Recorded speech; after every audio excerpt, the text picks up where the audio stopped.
Salut la team, salut à tous. Nous nous retrouvons pour la première vidéo tennis de la semaine. On a terminé avec les tournois de Halle et du Queens. Nous allons partir cette semaine. Il y a encore quelques tournois préalables avant Wimbledon. On a encore l'ATP 250 de Majorque. On a également le tournoi d'Eastbourne en Angleterre. Donc de quoi faire, hein, et on va avoir une carte aujourd'hui basée sur 5 matchs masculins. Voilà. Pour mettre dans la confidence, la vidéo je la fais à 20h. Tout le programme n'est pas encore connu pour demain. Ça se trouve il y aura même des matchs sur le mardi, mais je pense pas. Normalement j'ai ciblé ceux qui vont se jouer demain, et un programme pas forcément connu. J'ai pris les matchs qui me semblaient les plus intéressants, pas forcément les plus grosses cotes, mais en tout cas là où il y a une belle cote à prendre, je trouve. Au préalable, nous allons partir avec BetClick aujourd'hui, hein. Je vais pas m'en priver, je vous avoue. BetClick, hein, c'est l'opérateur quand même qui est vraiment pas mal sur les cotes tennis, et qui vous offre jusqu'à 100 € remboursés en crédit non retirable avec le code RDJ en majuscule. N'oubliez pas de le renseigner au moment de l'inscription. Voilà, j'en ai terminé avec ce petit préambule. On va partir sur le tennis. Et nous allons partir sur pas mal de matchs français quand même. J'ai quand même ciblé aussi les Français. On en a 3. Hein. On en aura 3 sur les 5 matchs. On va commencer d'ailleurs avec Constant Lestienne qui affronte Jason Kubler, l'Australien. Lestienne qui a rencontré son meilleur classement cette année, mais c'est principalement parce qu'il avait connu l'année 2022 pharaonique avec 51 victoires, 27 défaites. L'année 2023 du Français est bien plus complexe avec 8 victoires pour 16 défaites, et sur gazon on retrouve un joueur à 41% de victoire, sa surface où il a le plus de mal à s'exprimer, et en face de lui il va retrouver un tueur, il va retrouver un Jason Kubler qui est sur 23 victoires, 14 défaites, à 30 ans, il réalise sa meilleure saison en carrière, et lui, contrairement aux Français, est un très bon joueur de gazon avec 7 victoires, 2 défaites cette année, et qui plus est, l'Australien reste sur un succès au Challenger d'Ilkley en Grande-Bretagne. Je pense qu'il y a quand même un sacré différentiel entre les deux hommes aujourd'hui, et il est préférable de partir sur un succès de Jason Murray Kubler face au Français Constant Lestienne. La deuxième affiche de cette carte tennis, nous allons avoir droit à l'un des derniers matchs, faut en profiter, hein, de Feliciano Lopez.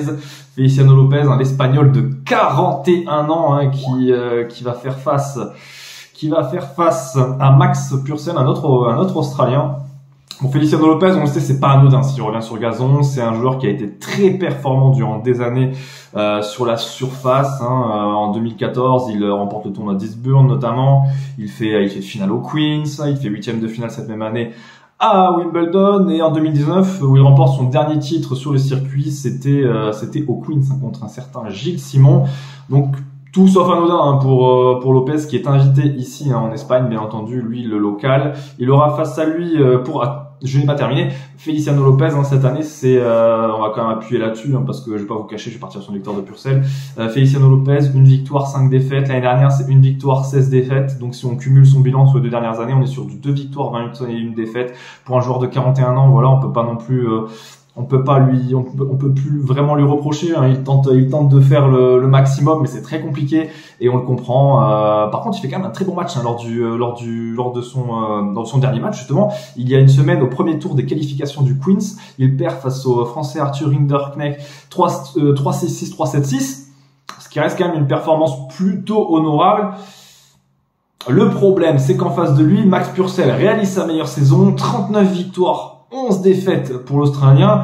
La seule donnée qu'on n'a pas avec ce joueur, c'est qu'il n'a que très peu joué sur gazon en carrière, et cette saison, il n'a absolument aucune référence sur la surface. C'est son premier match. Mais au vu de ce que montre Feliciano Lopez ces derniers temps, voilà, c'est un peu compliqué pour l'Espagnol, hein, qui à 41 ans commence à montrer ses limites. Notre troisième match de cette carte, et là nous allons avoir le match de Richard Gasquet qui affronte l'étonnant Jordan Thompson, qu'on n'attendait pas forcément, on va dire, brillant sur gazon.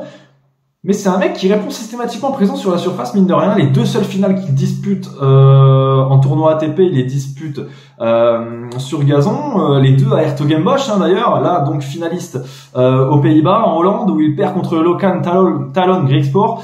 6-7, 7-6, 6-3. Hein, quand on regarde en plus le scénario 6-7, 6-6, 6-3, Le mec a joué le moment le plus important de sa carrière en tant que tennisman au moment du deuxième set, au moment d'entamer le tie-break, et bon bah il le perd, et derrière il perd le troisième set. Toujours pas de titre, hein, lui qui approche la trentaine d'années, hein, Jordan Thompson. Malheureusement pas de titre pour lui, mais de grosses performances en tout cas sur gazon. Il sera bien évidemment à surveiller. La semaine dernière, il gagne son premier tour contre Alexis Popyrin 6-4, 6-4 avant de tomber contre Cameron Norrie logiquement, mais avec les honneurs 4-6, 6-3, 6-2, remportant donc le premier set. Là, il sera opposé à notre Richard Gasquet national, hein, Richard Gasquet qui lui aussi est un joueur âgé, 37 ans, mais qui arrive toujours à matérialiser ses moments tel un très grand joueur, hein, on le connaît Gasquet, puis voilà, en début d'année, le mec il arrive quand même à prendre l'ATP 250 d'Auckland en tapant Cameron Norrie, hein, justement, 4-6, 6-4, 6-4. Depuis, c'était un peu la traversée du désert jusqu'à ce quart de finale à Stuttgart, ou en Allemagne, où il perd contre Jan-Lennard Struff, 6-4, 7-5. Gasquet, au tournoi de Halle, la semaine passée, perd contre Yannick Sinner 6-3, 5-7, 6-2. Mais j'ai envie de vous dire, perdre contre Yannick Sinner en 3-7, c'est tout sauf une honte. Et en plus, j'aimerais rajouter qu'à Stuttgart, Richard, il tape Stefanos Tsitsipas 7-6, 2-6, 7-5. Vous me direz, Tsitsipas, il perd contre à peu près tout le monde. Il est très friable en ce moment, mais bon, fallait se le coltiner, fallait le taper. Et quand on regarde les dernières performances de Richard, on se dit que il a de quoi faire. C'est un joueur expérimenté. Il peut prendre ce match contre Jordan Thompson. En tout cas, moi, j'en suis plus ou moins convaincu. La bataille sera belle, mais la cote est tout de même magnifique. Je sais pas, vous me direz ce que vous en pensez, les amis, mais la cote, elle est magnifique. Il y a une cote à 2,26. Vous la retrouverez dans la vignette. D'ailleurs, c'est la plus belle cote de cette carte. 2,26, ça me paraît plutôt quand même pas mal du tout. Nous allons entamer le dernier match des Français dans cette carte, l'avant-dernier de cette carte, mais le dernier pour les Français, c'est Barrère contre Ruusuvuori, le Finlandais. Barrère-Ruusuvuori, là, on va retrouver un Grégoire Barrère qui a rencontré son meilleur classement en carrière, 55e, il est actuellement à la 58e place. Âgé de 29 ans, il a un bilan plutôt correct, 22 victoires, 18 défaites, mais pour le moment, des difficultés à s'exprimer sur gazon. C'est-à-dire qu'à Stuttgart, premier tour, il tape Oscar Otte et ce sera sa seule victoire sur la surface, parce que derrière il va perdre en 2-7 contre Lorenzo Musetti 6-3, 6-3 avant de rendre les armes contre un certain Stefanos Tsitsipas 6-7, 6-4, 7-6. Il a bien lutté contre Tsitsipas, mais bon voilà, on sait que le grec il est quand même plus ou moins en difficulté ces derniers temps. Est-ce que Barrère est capable de rivaliser contre Ruusuvuori? On va rentrer dans les chiffres du Finlandais qui lui également est dans le top 50 en carrière. Ce n'est pas forcément un très bon joueur sur gazon, il n'a que 50% de victoires en carrière, le Finlandais, mais il reste sur une demi-finale à Hertogenbosch, où il perd contre Tallon Grigspor qui avait tapé tout le monde et qui a été victorieux chez lui en Hollande. Là, au premier tour, par contre, il prend une petite raclée contre Grigor Dimitrov, 6-2, 6-4. Il a été écarté manu militari au tournoi du Queens, donc premier tour. Mais globalement face aux Français, moi je pense qu'il est quand même bien au-dessus. Un Français qui a du mal à trouver ses repères sur gazon. Moi je pense que le Finlandais personnellement peut le faire tous les jours. Nous allons arriver au dernier match de cette carte tennis. Nous allons retrouver une rencontre entre le surprenant argentin Thomas Etcheverry qui va affronter Jeff Wolf, l'américain. Etcheverry, c'est la sensation, c'est la grosse surprise cette année. Il est 30e au classement ATP sur terre battue, ça a été un tueur. On l'a vu, il est monté en puissance notamment lors des premiers mois, si vous avez suivi, avec une finale à Santiago du Chili où il avait perdu contre Nicolas Jarry dans une ambiance complètement folle. Jarry qui avait remporté son deuxième titre en carrière chez lui, et derrière il fait finale encore une fois à Houston, mais il perd cette fois-ci contre Frances Tiafoe. Donc il fait finale au Challenger de Bordeaux, il perd 3 finales perdues pour lui, mais surtout sa meilleure performance en Grand Chelem avec un quart de finale à Roland-Garros où il va s'incliner, il va rendre les armes en 4-7 contre Alex Zverev 6-4, 3-6, 6-3, 6-4. Thomas Martin Etcheverry, de par son profil, moi je pense que c'est un joueur qui a aucune référence, mais vraiment aucune référence sur gazon. Il a joué seulement 5 matchs en carrière, il a 23 ans, il en a remporté un seul.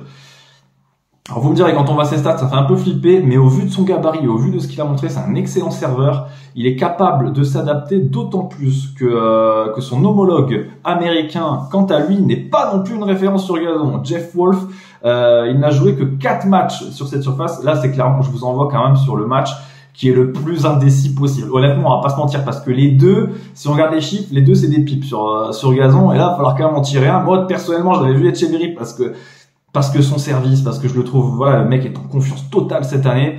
Et Jeff Wolf, il a joué lui sur gazon, mais voilà, un premier tour, il gagne en premier tour des qualifs au Queens contre Jel Sels 6-4, 6-1. Il perd contre Mackenzie McDonald, son compatriote au premier tour en qualif 6-4, 6-4, et derrière il est repêché, lucky loser, et se fait taper par Ben Shelton 7-6, 7-6. Des résultats quand même très inquiétants. Etcheverry n'a aucune référence sur la surface, mais je pense que globalement l'Argentin est bien plus armé pour remporter cette rencontre. Voilà, j'en ai terminé les amis, j'espère que ça vous a plu. Le temps pour moi de vous rappeler que les jeux d'argent sont interdits aux mineurs. Moi, je vais essayer de caler une vidéo à une fréquence bien plus élevée que d'habitude hein, pour cette semaine. Je vais essayer d'en caler une mardi. Voilà. Je vous souhaite une excellente journée et je vous dis à très bientôt. Ciao, ciao.